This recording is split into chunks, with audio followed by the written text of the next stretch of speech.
এই তিনজনকে আমরা আজকে সাসপেন্ড করলাম। আরজিকর কাণ্ডে বড় পদক্ষেপ মুখ্যমন্ত্রী শুভেন্দু অধিকারীর। Suspend 3 IPS officer. শুক্রবার নবান্ন সভাগৃহ থেকে সাংবাদিক বৈঠকে মুখ্যমন্ত্রী শুভেন্দু অধিকারী জানিয়ে দেন, আরজিকর হাসপাতাল ও মেডিকেল কলেজে খুন ও ধর্ষণ কাণ্ডে সত্য উন্মোচনের বদ্ধপরিকর সরকার। সেই অনুযায়ী তদন্তের স্বার্থে কলকাতার প্রাক্তন নগরপাল বিনীত গোয়েল, তৎকালীন ডিসি সেন্ট্রাল ইন্দিরা মুখোপাধ্যায় এবং সেই সময়কার ডিসি নর্থ অভিষেক গুপ্তাকে সাসপেন্ড করা হলো। সব নষ্ট হয়েছে, ঠিক আছে, আমরা আরো অনেকগুলো মেজার নেব। আমরা আজকে তিনজন আইপিএস কে সাসপেন্ড করছি। মিস্টার বিনীত গোয়েল, উনি এখন এডিজি রয়েছেন আইবিতে। আর আরো দুজন আইপিএস, শ্রীমতী ইন্দিরা মুখার্জি এবং শ্রী অভিষেক গুপ্তা, এই তিনজনকে আমরা আজকে সাসপেন্ড করলাম। আরজিকর হাসপাতালে তরুণী চিকিৎসকের ধর্ষণ ও খুনের ঘটনায় পুলিশের ভূমিকা নিয়ে গোড়া থেকেই সরব ছিলেন তিনি। এবার রাজ্যের প্রশাসনিক প্রধান হিসেবে সেই বিচার প্রক্রিয়াকে ত্বরান্বিত করতে নজিরবিহীন পদক্ষেপ করলেন মুখ্যমন্ত্রী শুভেন্দু অধিকারী। শুক্রবার নবান্ন থেকে 3 হেভিওয়েট আইপিএস অফিসারের সাসপেনশনের কথা ঘোষণা করেন তিনি। কর্তব্যে গাফিলতি এবং তথ্য প্রমাণ লোপাটের চেষ্টার মতো গুরুতর অভিযোগে সাসপেন্ড করা হয়েছে এডিজি আইবি বিনীত গোয়েল, আইপিএস ইন্দিরা মুখোপাধ্যায় এবং আইপিএস অভিষেক গুপ্তাকে। মুখ্যমন্ত্রী স্পষ্ট জানিয়ে দেন, আরজিকরের ঘটনায় পুলিশের মিস হ্যান্ডলিং এর তদন্তকে ভুল পথে চালিত করার যে অভিযোগ উঠেছিল তার বিরুদ্ধে এই ব্যবস্থা। শুভেন্দুর অভিযোগ, খুনের ঘটনার পর প্রাথমিক তদন্তে স্বচ্ছতার অভাব ছিল। মৃতার পরিবারকে বেআইনিভাবে অর্থ দেওয়ার প্রস্তাব দেওয়ার অভিযোগ উঠেছে। অন্যায় করলে কাউকেই রেয়াত করা হবে না।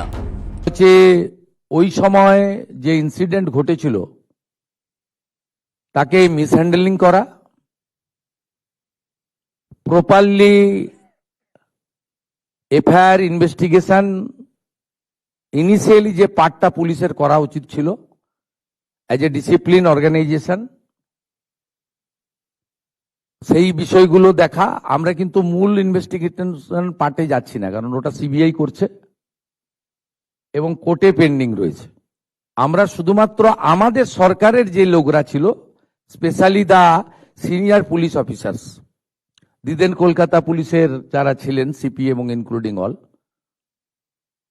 এবং সবচেয়ে বড় অভিযোগ যেটা ইনিশিয়ালি আমাদের কাছে থ্রু মিডিয়া অনেকবারই এসেছে ভিকটিমের মাদারের পক্ষ থেকে, যে দুজন police officer on behalf of the state government টাকা দিতে চেয়েছিলেন।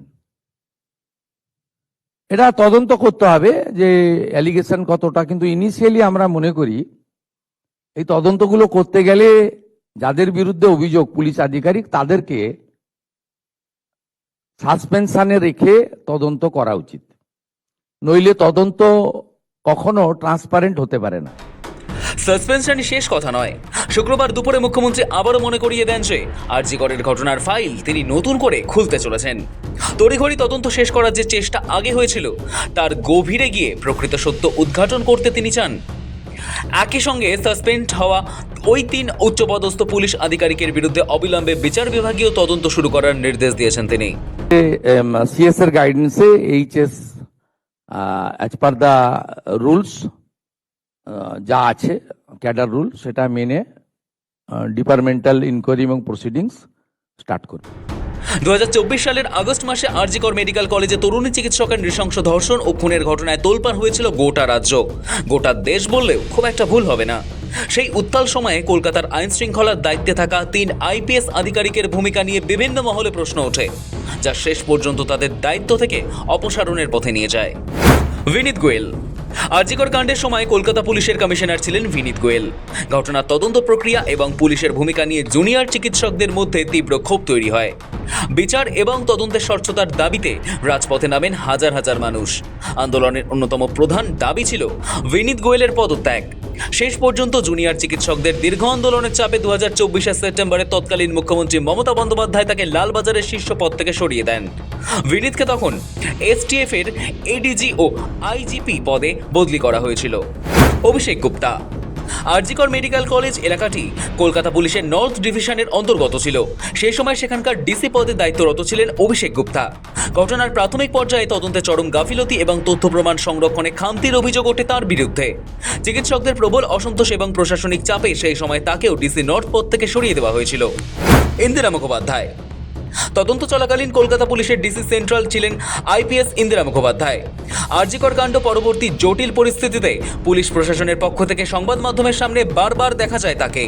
এক প্রকার কলকাতা পুলিশের প্রধান মুখ হিসেবে আত্মপক্ষ সমর্থনে সরব হয়েছিলেন তিনি। তবে তদন্তের গতি প্রকৃতি নিয়ে তার দেওয়া বিভিন্ন বয়ান সেই সময় রাজনৈতিক ও সামাজিক স্তরে ব্যাপক বিতর্কের সৃষ্টি করেছিল। সব মিলিয়ে 2024-এর সেই অভিশপ্ত ঘটনার রেস ধরেই শুক্রবার বর্তমান সরকার এই 3 আধিকারিকের বিরুদ্ধে চরম প্রশাসনিক পদক্ষেপ গ্রহণ করল। গত জামানায় কেবল পদ বদল হলেও নতুন জামানায় সরাসরি সাসপেনশন এবং বিচার বিভাগীয় তদন্তের মুখে পড়তে হলো বিনীত, ইন্দিরা, অভিষেককে। সৌভিক চ্যানেলের রিপোর্ট, সময়, কলকাতা।